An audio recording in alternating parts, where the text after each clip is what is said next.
I previously talked about writing down what your favorite artists do that you love, but I also find there to be other worthwhile practices.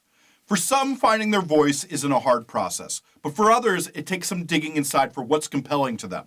New Age gurus call this finding yourself, or talk about self-exploration. Instead, I think of finding your voice as a process where you try to find what's emotionally resonant to you and how it gets expressed so others understand it. In this video, I'm going to discuss how you find your voice and how you develop yourself as an artist.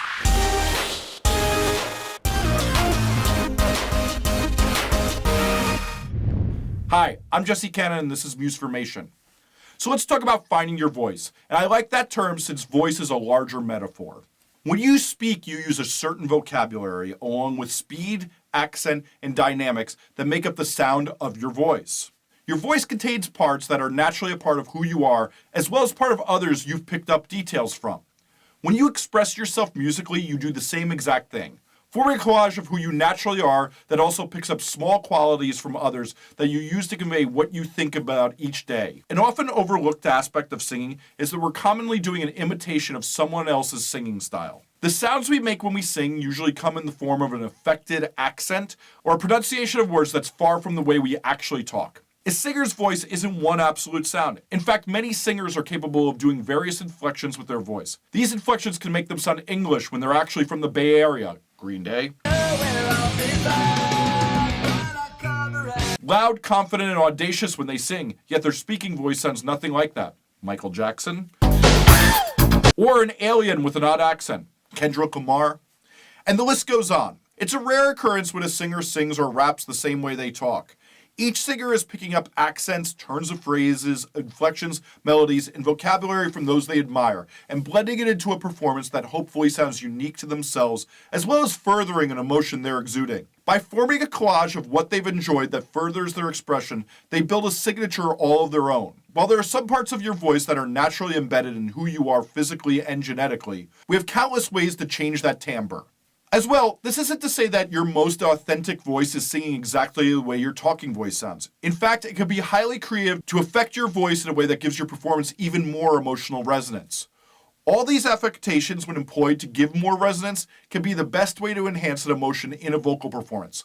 Let's think about Tom Waits' application of treating his voice with so many different treatments and affectations. The same way he treats the manipulation of the instrumentation in his music is part of what makes it so unique and resonant. When you walk through the garden, you gotta watch your back.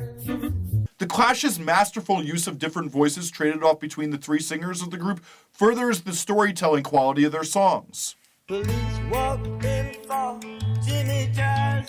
Most vocalists are singing with an inflection that they found naturally from singing along to their favorite music. When we talk about finding your creative voice, this concept isn't ironically named. Finding your voice is how you incorporate your influences into your vocals and bring them into the sound of your voice. But this voice is both figuratively and metaphorically one of the biggest factors that defines your sound, since I'm not always talking about singing. The same discussion of voice goes for nearly every choice you make in the instrumentation or the production choices you make. Choosing to figure out how to find a palette that accentuates your emotional resonance instead of imitating gives you a unique voice instead of an imitation. If you're still curious how to develop your voice after you gained a working knowledge of what you want to do, a healthy exercise can be to figure out how you draw inspiration from what makes you unique. Ask yourself, what's something you love no one else loves? How can you incorporate that into your music? What's something everyone loves that you hate? How do you develop a character from it?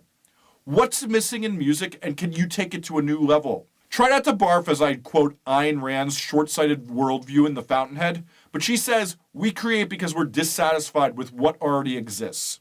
One of the great indicators that you should pursue an artistic impulse is when you want to hear a sound you've yet to hear someone else make. This means you're craving an emotion that's not being expressed. Finding concepts that you haven't seen before that you blend with emotional intent has made some of the best art throughout time. Pick a fight with an ethic. Voice your disdain for a trend you have an authentic bad reaction to by letting your own work show why this trend is wrong. Taking the time to explore your likes and dislikes to find what you think should exist is one of the most helpful and effective ways of finding who you are as an artist and creatively to develop a unique voice. That's it. Am I missing anything? Is there any way you would have done this? I need to know your questions and what no one else is telling you, since I want to answer them, so leave them in the comments. I hope you liked this video, and if you did, please like and subscribe and get notified for my future videos, since I'm going to be breaking down the concepts in this video along with tons of others on promoting your music and how to make music you're more happy with. As well, I have a Facebook group that's linked below that is only helpful information. No one tried to sell you anything, playlist or con artists, only helpful information for musicians looking to be better themselves. If you want to learn more about me, make a record with me, or check out any of my books, podcasts, or anything else I do, head to jessecannon.com or at jessecannon on any of the socials. Thanks for watching. One last thing, if you liked this video, there's 2 playlists here with tons more videos that you'll probably enjoy. One's about how you promote your music, and the other's about how you make songs you're happy with. Otherwise, you can hit the subscribe button here to see the rest of my videos. Thanks so much for watching.